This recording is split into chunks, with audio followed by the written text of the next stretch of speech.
My sword was ready. I was thinking over any possible movement that could neutralize him without putting the lives of those wolves at risk. I told Aldrich it was all over, that he would come with us for judgment. He shook his head and said that I was in no position of giving him orders, assuring me he would kill the prisoners right away with the press of that button if I tried anything. With that arrogant tone of his, he said he'd just walk out and leave, using the lives of the wolves as an object of negotiation. I looked at the poor wolves, trembling and crying, not knowing what was going to happen, same as me. Saving any life was always a priority. I knew I would find Aldrich again, in some other scenario, one that would give us the advantage over him.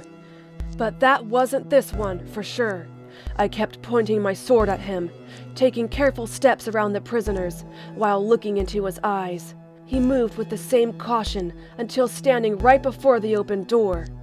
He was still holding the remote, rubbing the button, with a visible urge to press it. I told him to drop it. He didn't say anything.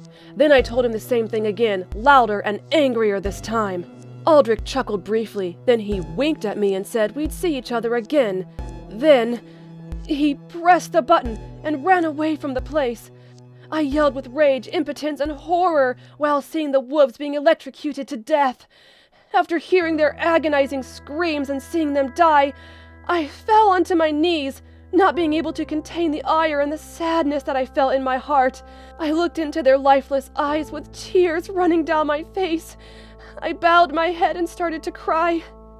With a prayer, I spoke to the source, pleading to let them live in its eternal realm, now that they were gone.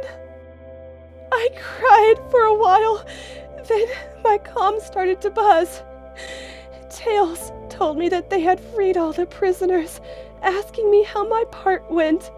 I sobbed and cried to respond, but the sadness was still very strong.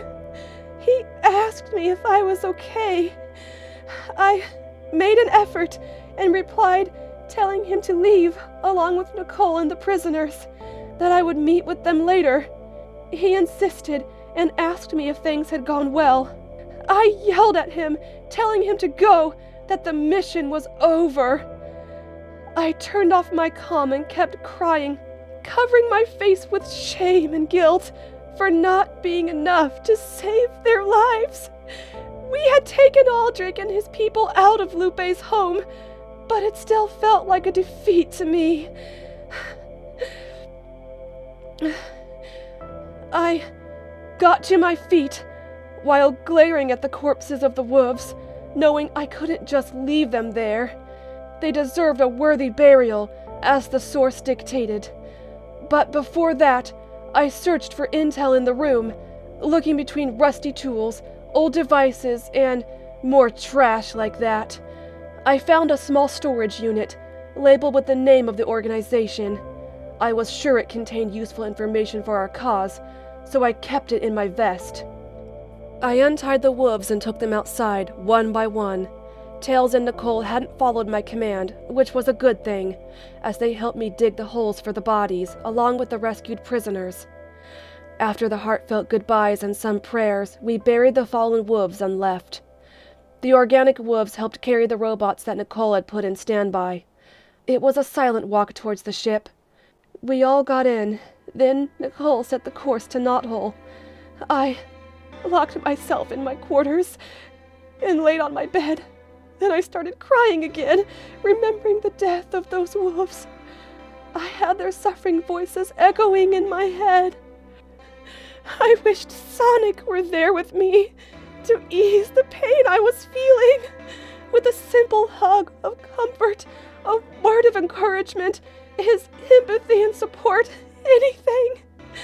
After a couple of minutes, Tails knocked on the door, asking me if he could come in.